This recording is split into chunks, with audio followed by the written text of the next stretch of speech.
Welcome, gentlemen. Thank you. Thank you. Uh, you know, we're we're here today. The first show we're filming after the presidential election, and as you know, President Obama has won re-election. And one of the things that I find interesting about that is there are so many different expectations that are out there. But what I'm really interested in is what has been the real result of a President Obama presidency, and should we really be expecting anything different than what has happened in the past 4 years? So I like to throw that out there to whoever wants to start on that question. Okay. Well, rather than commenting on Obama or President Obama, I'd really like to comment really on the elections because what the elections revealed to me. Because Okay. I'm going to give President Obama the benefit of the doubt that Okay. he's going to be who we want him to be. Okay. Since that time hasn't come yet. Okay. So what I'd like to really speak to is what the election revealed to me. Okay. What did it reveal to you? Well, just succinctly, just to talk about, for instance, what they were talking about on Fox TV when they Okay. said that the white establishment is no longer the majority, Okay. and that traditional America is no more. Okay. And so to me, it just revealed that the demographics and the numbers of the so-called minorities have changed in this country to the point where a white man can no longer vote and put the president in office. So to me, what that means is we're going to start experiencing quiet riot. You know, and to me, translating that into how white people riot, because now they're afraid, because now they're not in power, that they don't have the power that they can wield that they could wield up until 2008. Did we see some of that white riot when we had the tweeting of Mr. Trump and his particular comments or whatever? Did you No, think no. about what he said? No, no. Well, he talked about it was almost like it was the decline of Western civilization when President Obama was reelected, and you know his rant that he went on, which some people have determined to be racist. But I mean, Darryl, looking at the particular election, what did you take from it? Well, I'll take it from the perspective of I asked my students in Jamaica, Queens, just last week, the idea. It's been 4 years. You live in the hood. You're all people in a transfer school that's trying to make good. You know, you failed out of every other school. Now, everybody talks about the optics of the black president and how that's going to benefit the community and the young people. Right. So, since I was talking to young people, I figured I'd ask them, how many of you have seen stop and frisk? Any change in stop and frisk, which has only escalated? You know, have you seen any better services in your community? Have you seen any better resources?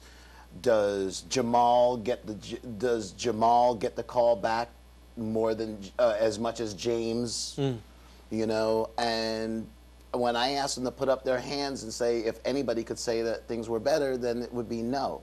So, I mean, to me, I feel like probably the biggest point to that would be out of the four groups that put Obama in office, President Obama got there because women, the gay community, Latinos, and blacks voted for him at large.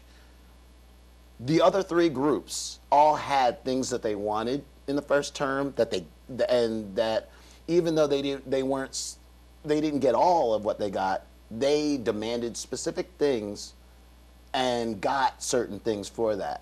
And my question would be, what did we get for giving 98% of our vote? Like, what was our demand? Not even what did we get. What was our demand? But then isn't that a hard thing to define, because there's no particular black agenda, is there? That's been defined. Well, I think you could easily say the idea that economics, employment, housing. economics, employment, that we want to stop talking about racism, or I hate the term racism, ethnic hatred, as if it's something in the past that we just have to kind of atone for in the past, and now we're just kind of all good.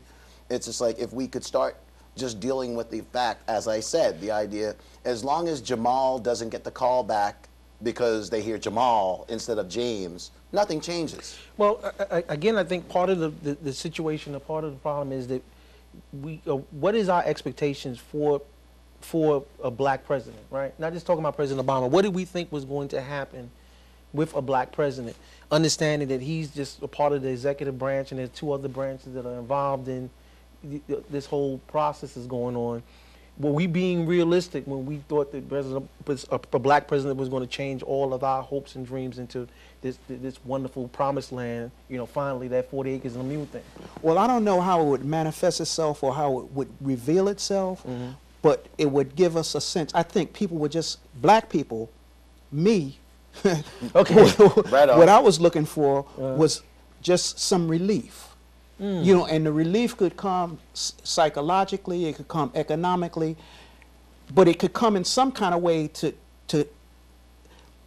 embolden me, to lift my spirits, and let me see the light at the end of the tunnel. So you're talking about hope, Charles, because that's one of the things I think is very important. Right. What, you know, I was talking to this brother about the mental aspect of what's going on within the black community. And when you start talking to people and you're looking at the number of people that are unemployed within our community, the number of people that houses have been foreclosed on, the number of people that are having health issues that they can't get themselves taken care of. I mean, there's a whole mental health aspect that I think that we discount. And that really makes a difference. If I have hope for my future, if I believe that there's something else out there, like you're talking to young people about that, I don't know why we don't talk more about that, because I think there's a whole mental crisis within our community right now. Well, I think one reason why we might not talk about it is because the leadership isn't talking about it. You know, I think through the educational system that we go through, that we all been brainwashed to have certain thoughts and, you know, certain myths that we have in our minds that, you know, other people will do things for us rather than us doing for ourselves. But because we're like almost like with our hands tied behind our backs, literally and figuratively, you know, with the criminal justice or the prison industrial complex and other maladies or things that malaffect the community, that we're stressed out. You know, that because there's so many ways, there's so many things that are happening to us that are negative. Mental illness, you know, in terms of physical maladies that we might have, like diabetes, high blood pressure. All of these things are brought in by stressful situations. And that's what I meant earlier when I said some form of relief. Right. Because the relief would translate into like lifting us up and to take some of that stress away, in that times can get better. But just going back to what Darryl was saying, I mean, there hasn't been any change. We haven't, you know, because during the election before, you know, it was like, well, or at that time, Senator Obama couldn't say anything because he was, you know, in campaign mode. So he was giving us a wink that when he would get in the office, don't worry about it. You know, when I get in office, I'll take care of you. Yeah. And, you know, there's been nothing. So it's the same thing.